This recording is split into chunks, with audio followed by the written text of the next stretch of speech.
Tracy Peregrine is with us. She's from Canada. She promised to bring me some cheap blood pressure medication, so we'll enjoy that together. And then with music from their self-titled debut album, Steel Magnolia from the Bud Light stage.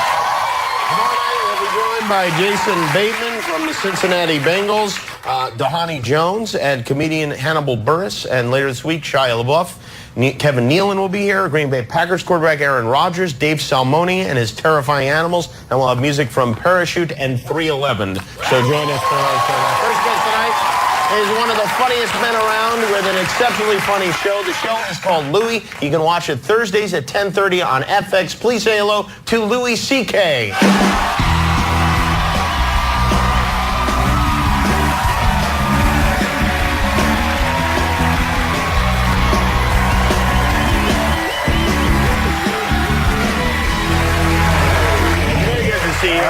Nice to see you. Really good. It's been a while. I haven't seen you in a long time. It has been a long time. You're a much thinner fellow than you were before.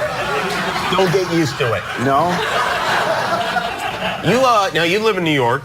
Yes. You've got 2 little girls. Yeah, 2 kids. Do they come on trips with you when you do this sort of thing? I would not do that to them.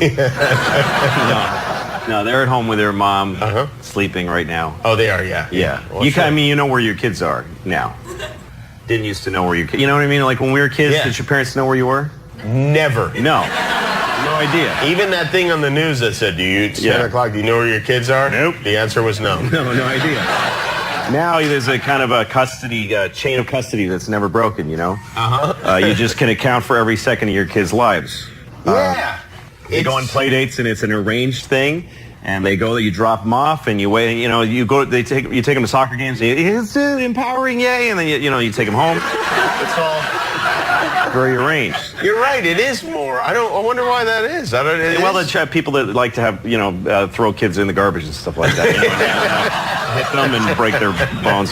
But anyway, that's not important right now. But. Because when we were kids, it wasn't like that. Oh no, those people were around. They weren't on stage. There was no Nancy Grace. So now there's somebody there to remind you of it a lot. So folks watch their kids more. I mean, it's not a new thing. When you were a kid, you'd just be running. You'd run around the neighborhood, right? Well, my kids go on play dates, and I know I have a relationship with the parents. I know who the kids are. They've been to my house. I've been to their house. I was just a kid walking around town. I was like 8 years old, younger than my daughter, and I was just walking around, just a dude in town. And I would go to Greg's house, my friend Greg, and my mother never met Greg. No idea who he is. Certainly never met his dad or whoever the dude was. I don't know who it was. When I went to Greg's house, I'd knock on the door, and this guy would come, and he always wearing, like, I don't know, some kind of weird top that looked a little womany. And Hanes, he always had a Snoopy glass with gin in it. And just Hanes briefs that were fighting with, and then there was always a little brown spot on the front. Yes. So I was 7 years old contemplating, does this guy poop out of his penis? Like what? Those are the kind of things that I had to think about. That's Greg's dad for you. Yes. You didn't have, were you a bad kid? I wasn't a bad kid, but I got in trouble because I just was alone and I just, I got into stealing tampons at one point. For profit?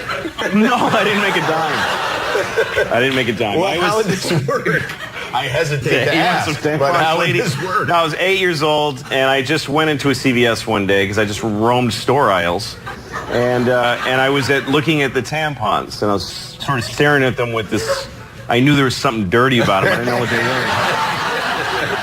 And I picked one up. I got the gall to pick one up, and I'm looking at this box of tampons, and someone came around the corner, so I put it in my jacket, and now I have stolen them. Yeah. Because if I take them out, someone saw that I had them in my jacket. In my head, I'm like, that's it. They're in there. I can't. So I left, and I had sweat on my face.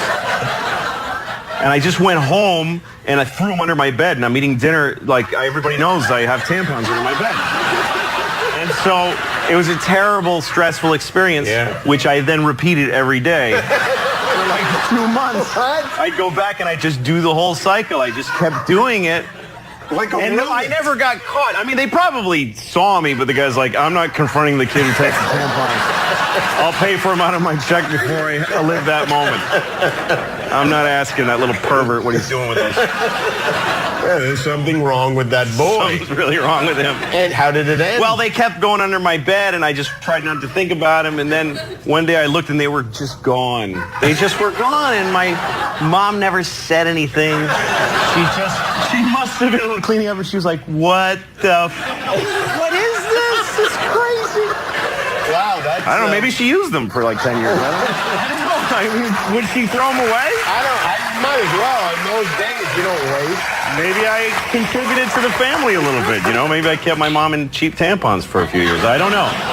Are your kids unusual like that? Or No. Are you, as the weird father, are you a weird father to them? No, or? I mean, I've tried to make up for it, but it's a little too late. Like, I think I had kids a little too late and a little too fat in life, you know? What do you mean by that? Well, you should be a young, healthy dad. Uh-huh. You should be a 26-year-old father in a tight T-shirt going, whoa, I'm going to get you, you know, one of those guys.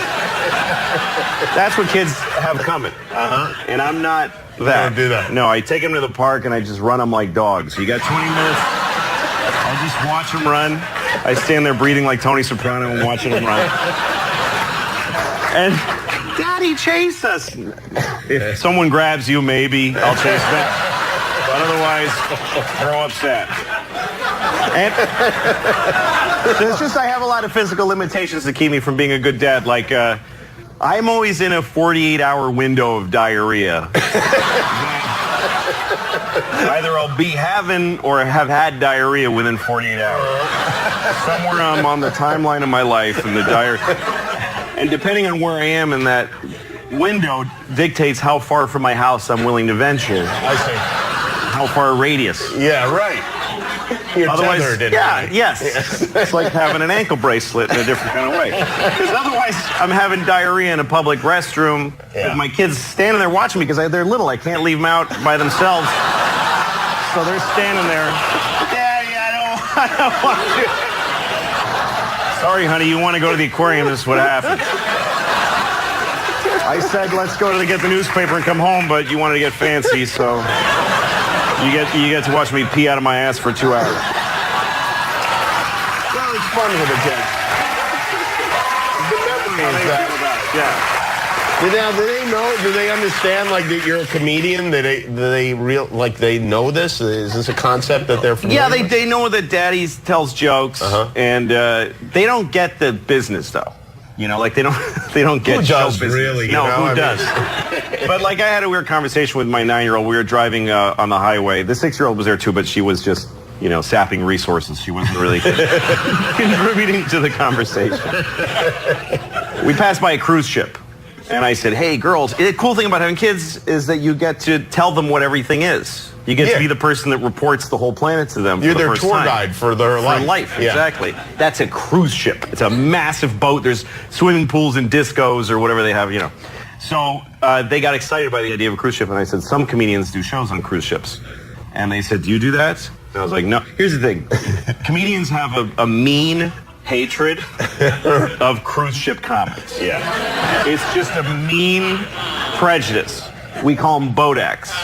It's just mean, boat act, because they pander. We just think they're crap, and it's just something you just feel. It's like being born racist. You just believe it. You don't question it. It's just a thing in you. You might not even know, but... Yeah. So my daughter's like, have you ever worked on a cruise ship? I'm like, no. And she says, why not? Why wouldn't you want to be on a boat? And I'm like, well, that's a different kind of comic. She says, well, what's the different about him? Well, a cruise ship comic just tries to please everybody. And she's like, why wouldn't you want to do that? Of course, isn't that what you want to do? Yes, but I see some things I say on stage might upset some people. Why would you upset people? That's a terrible thing to do. So, You know what? There might be some clarity there. I don't know. It is. You know, you might want to rethink this. I might cruise try the thing. cruise ships. Yeah. Well, by the way, first of all, I want to say the show is terrific. It's very Thank you. funny, and I know. We're going to take a quick break here. We'll come back and talk about Louis. Louis Astros, 10:30 on FX. Louis C.K. right now. Can I help you? Yeah, I need condoms, sexual lubricant, Vagittine, and blueberries. Lubricant out 7, Vagittine out 3, next to the tampons, condoms behind the counter. Ain't got no blueberries. Thank you. That's Louis C.K.'s show, Louis. It's on FX every Thursday.